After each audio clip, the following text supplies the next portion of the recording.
Bonjour à tous, c'est Elisabeth, j'espère que vous allez bien. Je vous retrouve aujourd'hui pour la fenêtre numéro 23 de notre petit calendrier de l'Avent. Et aujourd'hui, nous allons ouvrir la fenêtre de Benjamin. Benjamin est un jeune homme qui m'a envoyé un mail il y a quelques temps où tu me posais des questions sur différentes pierres. Donc c'était en fait suite à la vidéo que j'avais faite sur les pierres de protection. Donc si vous n'avez pas encore vu cette vidéo, je vous conseille d'aller jeter un petit coup d'œil dessus. Parce que toi, Benjamin, tu t'es beaucoup intéressé à la lithothérapie et suite à la vidéo que j'avais faite sur les pierres, justement, toi aussi, tu as entrepris des recherches, tu as investi dans des pierres, etc. Et tu fais un périple en Europe de l'Est et ça m'a beaucoup touchée, en fait, que tu me fasses un mail en imaginant que tu étais à Kiev, à Moscou, etc. J'en ai déjà parlé dans une vidéo précédente sur mon calendrier de l'Avent aussi. Donc voilà, tu m'as aussi expliqué brièvement un petit peu ton histoire de vie. Un peu complexe, tu m'as dit aussi que tu allais bientôt t'installer en Bretagne. Donc si tu es en Bretagne, tu n'auras absolument plus d'excuses pour venir me voir. Donc ça c'est chouette, tu vois, peut-être qu'un jour on aura l'occasion de se rencontrer. Donc en fait tu m'as envoyé un mail avec une sorte de petit de foire aux questions concernant les différentes pierres que j'avais proposées dans la première vidéo. Donc la première pierre que j'avais abordée, c'était, enfin peut-être la deuxième, j'en sais rien, mais dans l'ordre exact, je ne pourrais pas te citer, mais j'ai parlé effectivement de la pierre qu'on appelle Jai, J-A-I. Donc ça, c'est une pierre que tu me disais, c'est bizarre, j'ai l'impression quand je la tiens dans la main qu'elle a une consistance qui est très différente des autres. C'est tout à fait normal puisque cette pierre est un fossile. Donc tu vas pas avoir du tout la même sensation ni la même lourdeur, tu vois, dans la main, puisque c'est un charbon fossilisé. Et effectivement, sa formule chimique est proche du carbone. Je crois même que c'est le carbone. Je ne suis pas assez calée en lithothérapie. Et d'ailleurs, petite parenthèse, j'invite les personnes qui sont vraiment calées en lithothérapie à me reprendre si nécessaire, puisque je ne suis pas lithothérapeute. Je me base uniquement sur mes petites connaissances en lithothérapie, qui ne sont pas très vastes, je le reconnais. Donc, si jamais je dis une grosse bêtise et que vous êtes lithothérapeute, n'hésitez pas à me dire, Elisabeth, tu as dit n'importe quoi. Je le prendrai pas mal, ne vous inquiétez pas. Ensuite, tu me parlais de l'obsidienne. Alors, c'est vrai que si tu fais des recherches, tu vas te rendre compte qu'il y a énormément d'obsidiennes très différentes les unes des autres, avec, on va dire, des utilisations qui vont être encore une fois très différentes. Moi, personnellement, celle que je vais connaître le mieux, c'est l'obsidienne œil céleste. C'est celle que j'utilise régulièrement. C'est une pierre noire. Alors, très souvent en lithothérapie, on apprend que pierre noire égale pierre de protection ou pierre d'ancrage, ça dépend. Pour le coup, je dirais que l'obsidienne œil céleste, je précise, n'est pas forcément une pierre d'ancrage, parce que c'est aussi une pierre qui stimule l'ouverture et les perceptions. Tu vois, donc c'est un petit peu une pierre à double tranchant, elle fait beaucoup de choses. Elle stimule effectivement les visions, la clairvoyance, la clairsentience. Elle peut aussi protéger. Enfin, tu vois, c'est une pierre qui a différentes vertus, donc qui est vraiment très intéressante. Par contre, je mets toujours une petite mise en garde. Je dis toujours que l'obsidienne œil céleste et la tourmaline sont des pierres qui sont extrêmement puissantes et qu'il y a des personnes effectivement qui ne supportent pas ces pierres-là parce que ce sont des pierres qui vont aussi, je dirais, favoriser l'introspection. Tu vois, donc quand on n'est pas prêt ou quand on est dans des phases de vie qui sont assez compliquées, notamment les dépressions, tu vois, ce genre de choses, porter une tourmaline, ça peut être assez perturbant. Ça vous envoie dans le fond du fond de vous-même. Et des fois, c'est pas forcément très simple de pouvoir affronter ça. Donc, méfiance. Et je dis toujours que quand on a un doute sur une pierre aussi, notamment sur les pierres de protection, si on a peur de mal faire ou si on a peur justement d'avoir des effets un peu bizarres, je dis aux gens, posez-les sur votre table de nuit quand vous êtes en train de dormir, dans une coquille Saint-Jacques, à 1 mètre, 1 mètre 50, 2 mètres. C'est des pierres qui vont agir en fait sur votre protection, qui vont agir sur vous pendant votre sommeil, mais qui vont pas vous déranger. Ouais, je pense qu'il y a une petite distance, des fois, c'est plutôt pas mal. En tout cas, c'est ce que j'observe personnellement. Ensuite, tu me parlais de l'œil du tigre, œil de taureau, œil de faucon. Ouh là là, ça fait plein d'œils tout ça. Donc tout ça, c'est des quartz, hein. C'est la famille des quartz. Ce sont des pierres qui sont distinctes les unes des autres puisqu'elles n'ont pas les mêmes coloris. Elles n'ont pas donc la même composition. Donc il faudra faire attention. Tu m'avais mis dans ton mail que tu avais un vendeur, je ne sais plus où, en Europe de l'Est, qui t'avait dit que l'œil de taureau, c'était tout simplement un œil de tigre qu'on avait passé au four. Non, pas du tout. En fait, l'œil de tigre est beaucoup plus jaune dans les teintes. L'œil de taureau est beaucoup plus rouge. C'est vraiment des pierres qui ont, par contre, effectivement des similitudes au niveau de leur vertu, mais qui n'ont pas forcément la même composition. C'est pour ça qu'elles ont des noms très différents. Okay, donc, par exemple, si tu prends la pierre œil de taureau, qui a quasiment les mêmes propriétés en lithothérapie que l'œil de tigre, sur le plan énergétique, elle va faire certaines choses que l'œil de tigre ne fera pas. Tu vois ?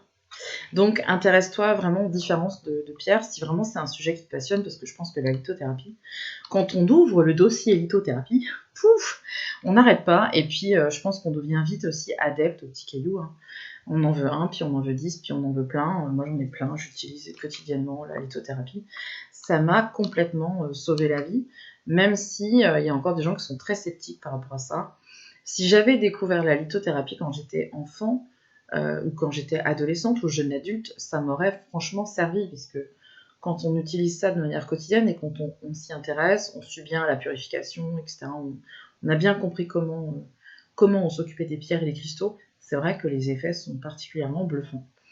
Que ce soit d'ailleurs pour les protections, que ce soit aussi pour l'hyperempathie, la circulation sanguine, les problèmes de peau, les problèmes de sommeil, les problèmes émotionnels chez les gens, il y en a plein.